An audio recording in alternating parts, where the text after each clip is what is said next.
number 11, U.S. Bank National Association versus DLJ. Counsel? Good afternoon, Your Honors, and may it please the Court. Richard Jacobson of Orrick, Harrington, and Sutcliffe on behalf of the appellant DLJ. Your Honors, may I request 2 minutes for rebuttal? You may, sir. Thank you. This lawsuit should be limited on a notice theory to the 1,204 loans that the trustee identified in its 2 pre-suit notice letters. The First Department erred by treating those letters as providing sufficient notice for each and every loan in the trust. Your Honors, the last time I was here last April, the Court had some specific questions about what this notice requirement means and what the pre-suit notices given in this case look like. I want to be very clear on both counts, Your Honor. First, the contract requires the trustee's notice to identify each individual loan and also explain the nature of the alleged breach or breaches with a narrative of same. And that's exactly what U.S. Bank did here for the 1,204 loans. The Court may recall after... Counsel, if I can interrupt you, I'm on the screen. Yes. Sorry. Yes, my You're apologies. coming from over there. I apologize. Sorry. Sorry about that. Okay. If they had said in any of the letters, there are breaches throughout, every single loan is infected, would that be good enough? Absolutely not, Your Honor. In fact, I think that would be in contravention of this Court's line of cases in Ambac, Nomura, and Deutsche Bank. You'll recall that in Nomura, for instance, the Court ruled that allegations of pervasive or systemic breaches could not circumvent the sole remedy provision. No. I'm asking a different question. I'm not asking about, I understand your point. I'm not disagreeing with that. If they had just said there's so many, if they thought to themselves, there's so many loans, what would be the point of giving every single number? I'm just going to say every loan is infected. Would that be noticed? Why isn't that noticed to you? They're telling you every single one of them is infected. Absolutely not. That would completely eviscerate the repurchase protocol, which, if I may direct the Court's attention to it, is Section 2.03D of the Pooling and Servicing Agreement. Judge Rivera, in all instances, it speaks to an individualized process where they have to identify on a notice theory the loans they say breached and materially and adversely affected. Well, I understand, but that is not my point. I understand your point. It'll be the last question, I think, that I'll have to ask you about this. My point is, what better notice are you getting between every single one of them is infected, you need to either replace them or repay, versus here's the attachment, I'm listing every single loan. Why is one notice better than the other? It sounds to me like you're saying, no, they have to do the second one. They have to actually put the number, the identifier for every single loan. What's the difference? You've gotten the notice. The difference, Your Honor, is that would not put us on notice as to anything. And it's not about what notice would be better or preferable. It's about what these 2 sophisticated parties agreed to by way of their obligations in the pooling and servicing agreement. If they were just to say, here's a list of all the loan numbers, they breach reps and warranties, please repurchase, that doesn't put us on notice as to anything. If they told you which breach and warranties were breached, would that do it? They have to do exactly what they did here, which is for each loan they allege breached, identify the loan number. For each one of those loan numbers, identify the representation or representations that breached for each loan, and for every one of those, give the basis for why it's breached. The entire purpose And how long would that take to do that? If indeed they are correct on this allegation, right, it's their allegation, that it's so numerous.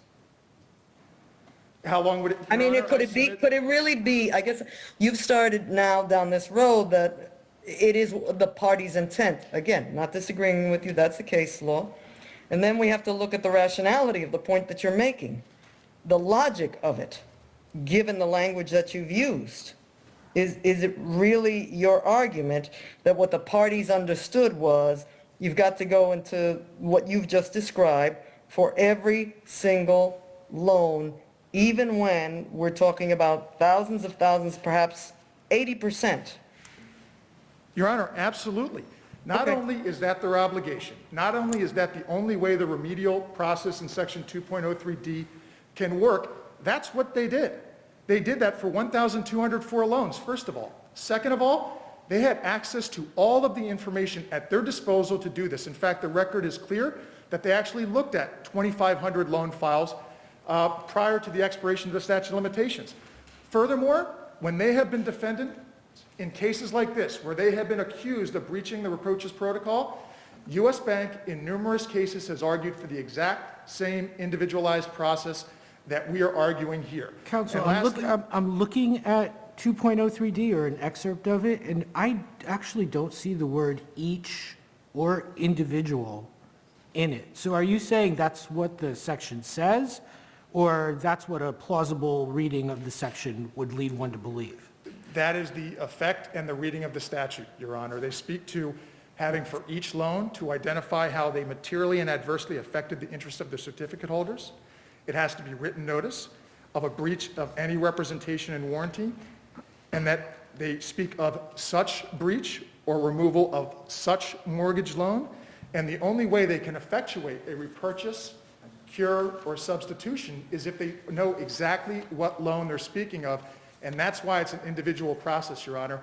I'd also add that to the extent there's any argument or suggestion that there could be a quota, a threshold, or percentage, nothing in the pooling and servicing agreement speaks to that at all. No, They but just- I'm referring to that earlier question that you heard, if you just say all, why can't you say all if that's what you actually mean? Because if all they did was list all of the loan numbers, they would not have identified which breaches, what representation or representations are they alleging is in breach, and they would not have provided the narrative required so they can determine whether or not, and this is the language directly from Section 2.03D, Your Honor, whether or not that breach materially and adversely affected the note holder's interests in the loans. In order for the repurchase protocol to operate and to function, we need to be put on notice of exactly what loans they're talking about, and we need to understand what they're alleging is the breach. We have no independent obligation to forensically investigate or look into it. That's their notice requirement, and I'd end by going back to where I began. Not only is that what they knew was required, that's what they did for 1,204 loans, and that's what they have said. In So numerous- counsel, when they also said that this infects the rest of the pool, did anyone say to them, I'm sorry, you have to give me an individual number and you have to explain this loan by loan? Your Honor, we have no obligation to engage in any colloquy with them except to receive the repurchase demands. Well, other than if they made a demand and you're not complying fully with the demand, don't you have to at least say, we're not complying fully with the demand because we don't think it's encompassed by the mandate, No, we have. by the notice requirement? We have to respond, and we did in this case by repurchasing 40 of the loans that they gave us notice on. Your Honor, but if you take their argument to its logical conclusion, what they're essentially advocating here, and U.S. Bank is among the most sophisticated entities involved in structured finance products like this in the world, they could give notice on one loan on the last day of the statute of limitations, take as many years as they want, identify additional loans they say are in breach, in this case, 3 years after the statute of limitations expired, and say that those are basically all part of the same lawsuit and those were timely notice. We weren't. But that's actually not what happened, right? I Well, mean, Your Honor, that's what and that's they're doing not here. what their rule is. They'll correct me if I'm wrong, you'll correct me if I'm wrong. Their argument is that they did put you on notice that the breaches exceeded the specific ones listed. I mean, that was clearly what they were notifying you of. They weren't saying, your hypothetical is, I said there's only one loan in breach, now I file a lawsuit. Oh, by the way, I really meant 1,000 loans were in breach. That's not, as I understand, the argument that they have made. Your Honor, respectfully, that's incorrect. In their notice letters, they identified specific loans by attaching the Schedule 1 we've been speaking of. They Yes. did not say an investigation was ongoing. They did not say that there were systemic or pervasive breaches.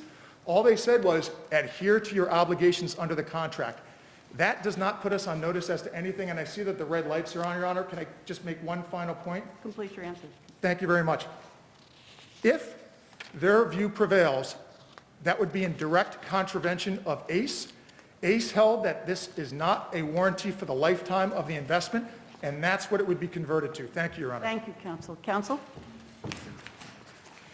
Good afternoon, and may it please the court. Kathleen Sullivan for U.S. Bank in its capacity as trustee.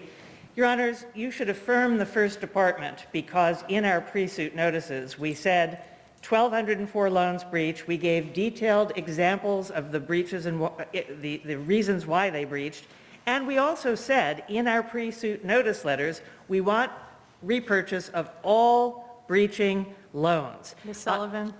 Ms. Sullivan, once U.S. Bank lists some of the loans, isn't it by extension the fact that they're not listing all the others, that they're not including those?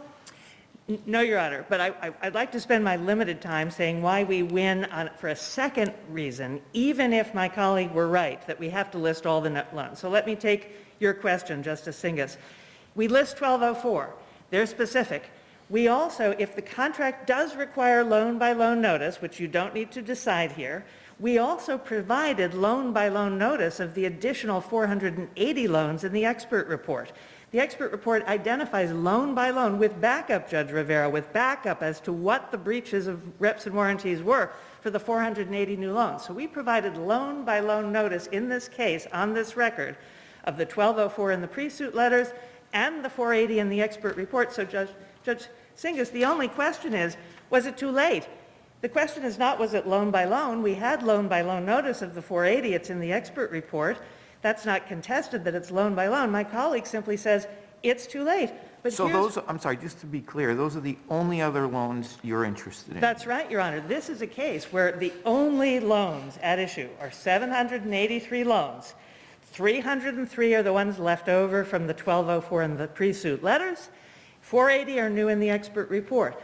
There's no question, in answer to Judge Singas's question, that these were loan by loan. The 480 in the expert report are just as individually specified with backup as to what they breached.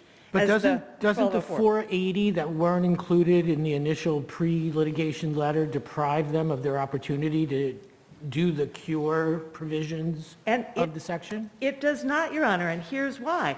They had 90 days from the expert report, which came out, and they had 90 days from the expert report. In fact, they've had 5 years from the expert report to cure. As part of that expert report, did you ask for a cure? We did in the complaint, Your Honor. The expert report, the complaint, the prayer for relief in both the first and second amended complaint plainly says we want the remedy of cure or repurchase, or in the alternative in the second complaint, we wanted equitable damages because you didn't repurchase.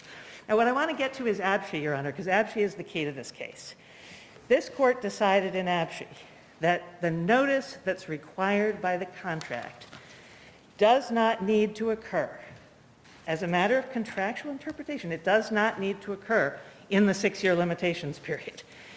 ABSHE, you'll recall, that's the case where in March of 2012, there's contractual notice to the wrong party, DLJ. The statute runs out in November of 2012. But this court held that because the contractual notice is a procedural prerequisite to suit, it's not substantive, it doesn't have to happen for the claim to accrue. This court held that it was okay to have post-statute of limitations period notice to the right party, AmeriQuest. So just to recap, ABSHE holds that the trustee was permitted to refile under CPLR 205A, even though it gave the contractual notice to the proper party after the expiration of the 6-year limitations period.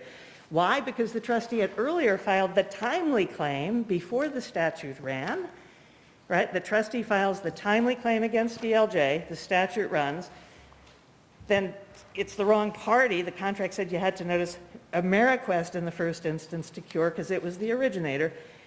They then issue, the trustee then in ABSHE issues contractual notice that says, please repurchase our loans. It was after the statute of limitations has run.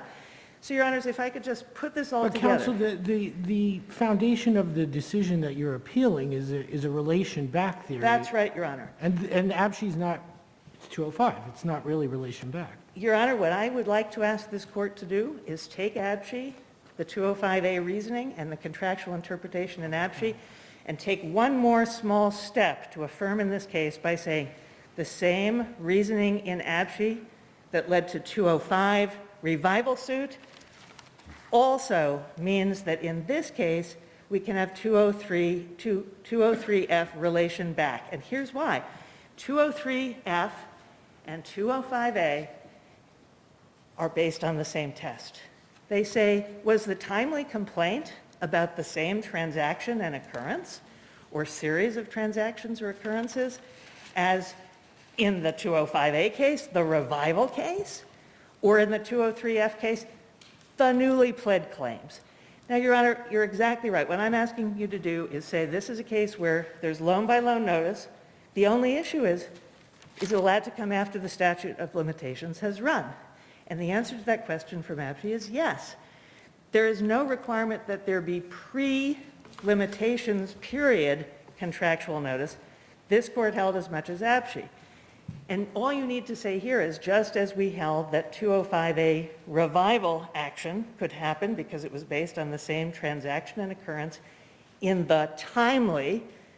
Okay, but he says that that's not what the parties agreed to, and Well, that that's what controls. Can you address that argument? absolutely, Your Honor. We believe the parties agreed to a repurchase protocol that was the self-help remedy. It's what we're supposed to do before we come to court. We satisfied that condition precedent to suit by saying here's 1,204 breaching loans.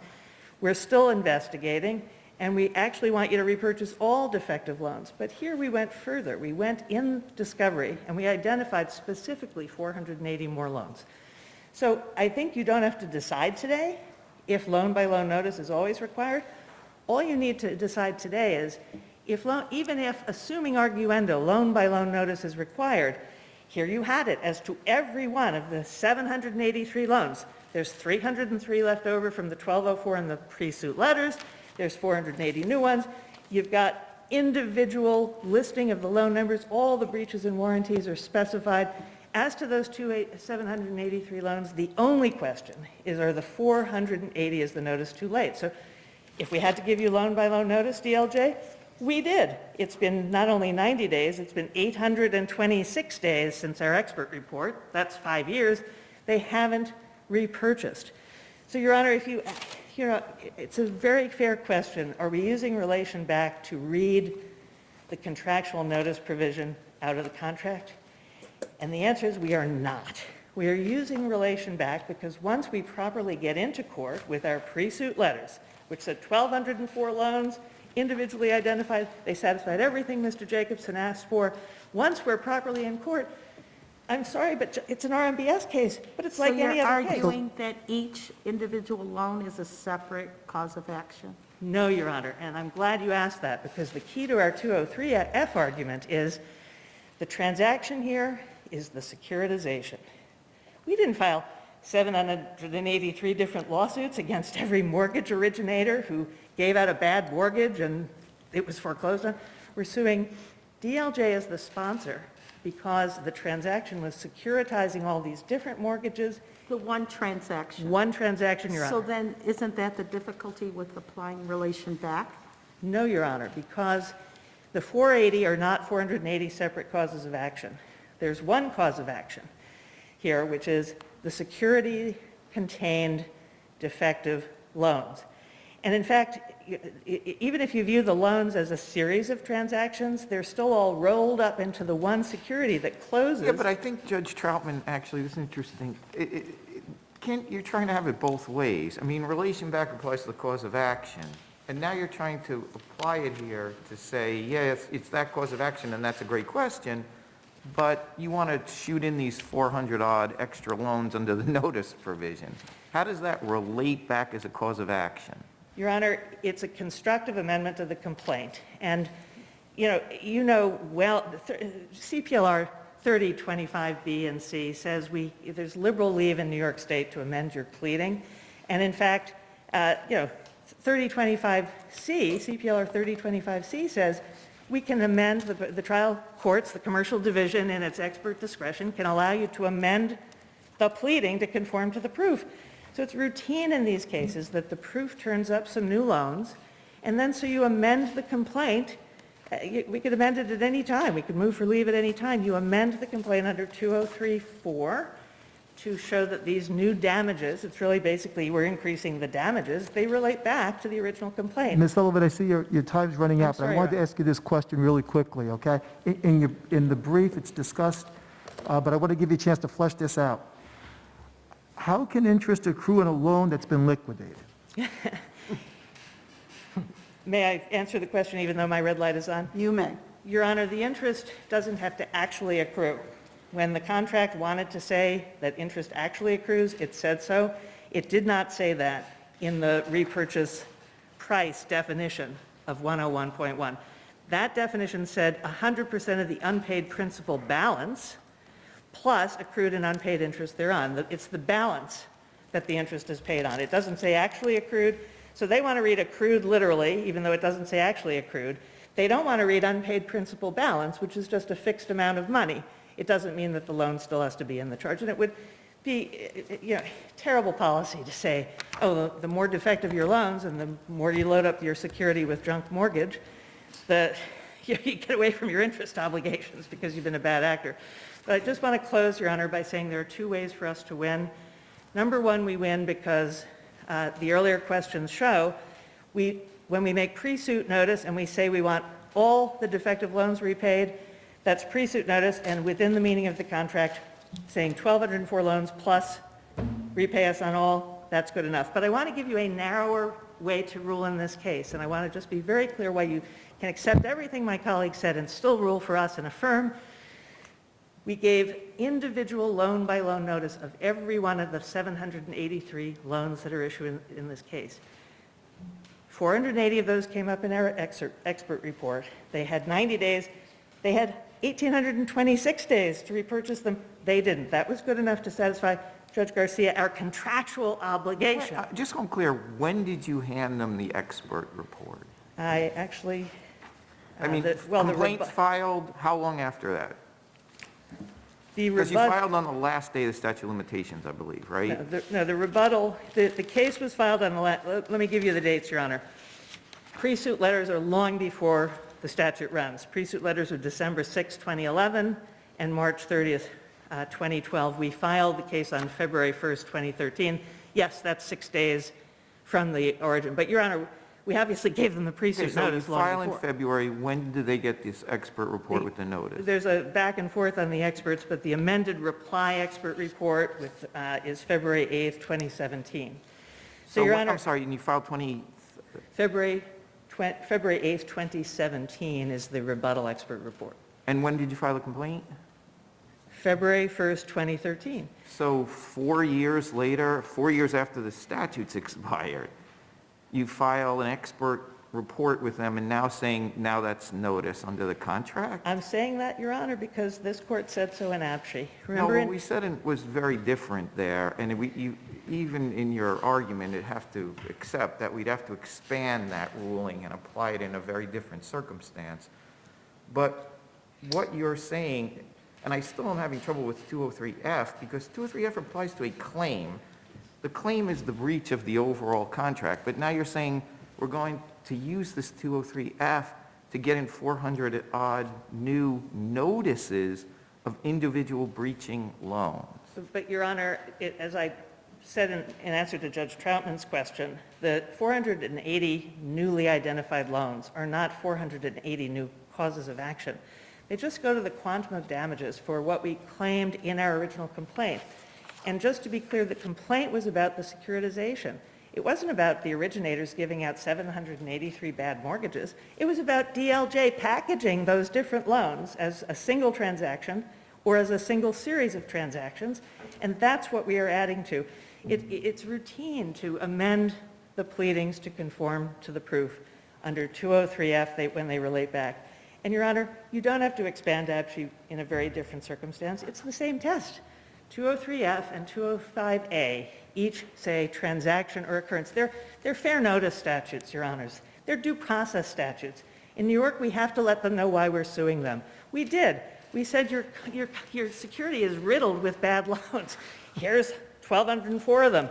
Now we're giving you 480 more of them, but it's all the same transaction or series of transactions. And so relation back, if it was good enough for APSHI, it's good enough for What's the here. new claim that's based on a series of transactions? Your Honor, it's a new damages claim. It's saying, we found all these junk mortgages that you owe us back, and we found some more. So it increases our quantum. That's all the issue is here. We're going to go to trial on the 303 anyway, or the theory they should And have an discovered. example of 203F being used for that. An example? Well, Your Honor, it's typically done under the discretion of the commercial division just through 3025C. You don't even ask the question whether it has to relate back. You say that we're amending the pleadings to conform to the proof. You've So got to- counsel, if I'm understanding your argument, although here, the number 480 is, of course, less than the original pre-notice number, the over 1,200. But under your theory and your approach, it could have been reversed, right? You could have Absolutely, Your only Honor. given notice of 480, and then the expert could have found the 1204, and you would say they all relate back. Is that That's correct? absolutely right, Your Honor. That's absolutely right. And let's remember, where did this contract come from? Where did this repurchase protocol come from? DLJ assumed the risk of bad underwriting. So if we come to them and we say, we found some defective loans here, and we also want you to pay for all the other ones we may find, and we put them on notice in the pre-suit letters and in the complaint, the complaint says over and over and over again, we're looking for more. It doesn't matter what the numbers are. But putting the numbers aside, Your Honor, I think the other crucial point is time. And what I want to just stress is this court's decision in ABSHE gives us time, Judge Garcia. It doesn't say you run out of time.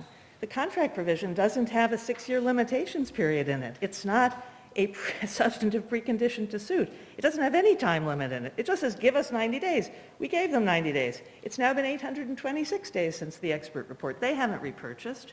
And any delay in the discovery process was certainly not our fault. We've been trying to get this information out of them this whole time. And they have the files. Judge Rivera, the reason we sometimes find more files in discovery is they have the files. We have to do forensic investigation to try to get our first number. They have all the information on their side. We need discovery to pry it out of them. That it took some time was because they have the information and they're not very keen on sharing it. Thank you, counsel. Thank you, Your Honor. So for either of two independent reasons, we respectfully request you affirm on both points. Thank you. Thank you. Counsel? Your Honor, time is in fact the issue, and as Ms. Sullivan, I think, articulated, there's no limit. They can take as much time as they want. There's absolutely zero information in the record about delay of discovery. In fact, Freddie Mac was an original investor in these. They had over 25% of the trust. They could have commanded U.S. Bank get access to the loan files immediately. In fact, it's in the record that they had access to the loan files throughout. Section 3.02 and 8.02 also gave them immediate access to the loan files. With all due respect, that is a non-issue. Why can't they just give you notice 4 years after they file suit? Because then there'd be no repose, Your Honor. As you pointed out in your discussion with Ms. Sullivan, they waited 3 years after the statute of limitations. ACE stands for the proposition that there is a statute of limitations, it applies, and these aren't warranties for the lifetime of the investment. And to the extent she's arguing for an expansion of 205A or APSHE, that cannot happen. APSHE was unique to the very specific circumstances in that case where it was dismissed in its entirety. That's the only way Section 205A operates. Furthermore, it would require this court overturning its decision in Carrick. Carrick very articulately goes through and explains how 205A and 203F are two separate statutes dealing with two separate scenarios, and they do not inform one another. That's what Ms. Sullivan is arguing for here, and that would result in an overturn of Carrick. Furthermore, with respect to 203F, they don't cite a single 203F case for the proposition that you can use relation back to overturn, circumvent, eviscerate a contractual requirement. Your Honor, I see the red light's on. Thank you very much for the time. You're welcome. Thank you, counsel. Thank you.